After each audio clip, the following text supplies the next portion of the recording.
రంగారెడ్డి జిల్లా శంషాబాద్లోని infant Jesus స్కూల్లో దారుణం చోటు చేసుకుంది. స్కూల్లో చదువుతున్న ఓ చిన్నారి పట్ల అసభ్యంగా ప్రవర్తించాడు school bus driver Joseph Reddy. నెల 4వ తేదీన స్కూలు విద్యార్థులను ఇబ్రహీంపట్నం సమీపంలో టూరుకు తీసుకెళ్లింది స్కూల్ యాజమాన్యం. అయితే పిక్నిక్ లో వాష్రూమ్కు వెళ్లి తిరిగి వస్తున్న చిన్నారిపై చేయి వేసి అసభ్యకరంగా ప్రవర్తించాడు డ్రైవర్ జోసెఫ్. టూర్ నుంచి ఇంటికి వచ్చిన చిన్నారి విషయాన్ని తల్లిదండ్రులకు చెప్పింది. దీంతో పోలీసులకు కంప్లైంట్ చేయడంతో నిందితుని అదుపులోకి విచారిస్తున్నారు. విషయం తెలుసుకున్న ఏబీవీపీ విద్యార్థి సంఘం నాయకులు స్కూల్ దగ్గర ఆందోళనకు దిగారు.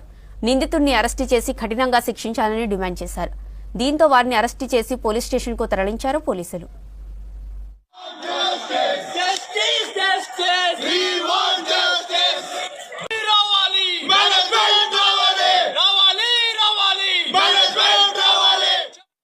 కానీ డిఓ గారితో కానీ రిప్రజెంటేషన్స్ ఇస్తున్నాం. చాలా సమస్యలు ఉన్నాయి. మెయిన్ సమస్య ఏంటంటే సొసైటీ ఈ స్కూల్ యాజమాన్యం బాధ్యతాయుతంగా